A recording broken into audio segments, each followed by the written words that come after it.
After a 4-year hiatus, the Tampa Bay Jewish Food Festival is back, and to give us a tasty preview, Rabbi Michael Birnholz is down there, and Pete Tanner is right here with the fabulous shirt that we've been talking about. Gentlemen, welcome to the show. How are you?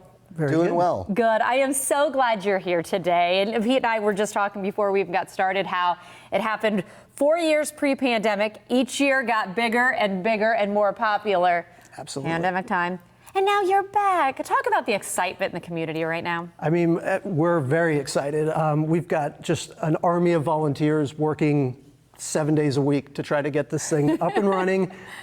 Just excited to have that feeling of filling our campus with the community, sharing all this great food with them. Oh, and Rabbi, of course, kind of a welcome home for you.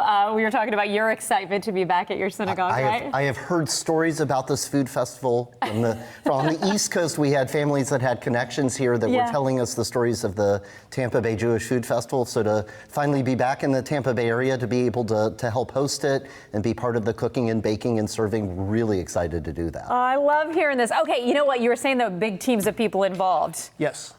What all is involved? Either give me a food tour or we can dive into all of the activities that are going to be there and why people need to check it out. Absolutely. Everything here has been, besides the black and white cookie, these were all baked in our kitchen at Temple. So we've had a lot of our bakers, working nonstop.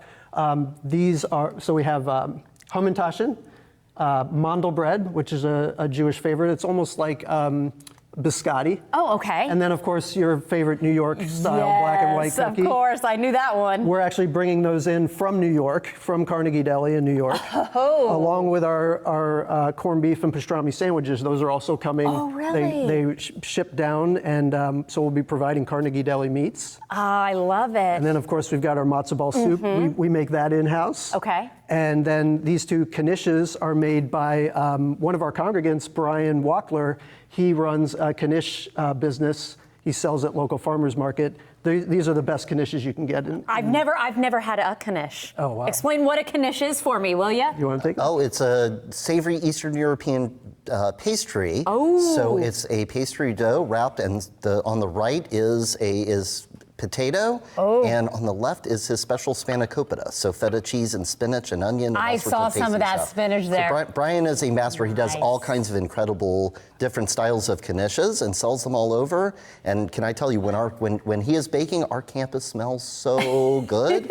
And it's been like this for weeks now, as every time you walk in and you have to guess what you're smelling by what they're baking. I love that. And it's been wonderful seeing all of the generations of our congregation that have come in to help with the baking, whether it's the hamantaschen or the mandel bread. And now with the food festival, we're going to be able to share it with so many parts of the congregation, but also the wider community. I was thinking about all of those different ways that we use food in Jewish life. And we say that the world stands on three things: study, ritual, and acts of loving kindness. And there is food that is part of each one of them. When we sit to study, what do? We eat, we bring food in. So much of our ritual is around food, and of course, how can you say that food is not an act of loving kindness? I was going to say I knew that one. Just to see your smile when you lit up and saw the corned beef sandwich. That's true. And you know what I love too about the festival? That this is where you can buy everything. And so again, go ahead, get out, support TampaBayJewishFoodFestival.com, everybody. It is back. Let's make it better than ever. And we have the new things this year where it's going to be actually cashless, where we're asking people to remember that we will be able to take cards. We're asking people to bring in canned food because in addition to being people able to eat food, we also want people to realize that we need to take care of those in need. And then finally, we have our clear bags this year because much like the stadiums, people can't bring in their bags into the food festival because we want to make sure we're taking care of everybody's safety too. Absolutely. No, that's a really, really good important. Well, you know what that means? It's now time to eat. Gentlemen, thank you. Thank you so much.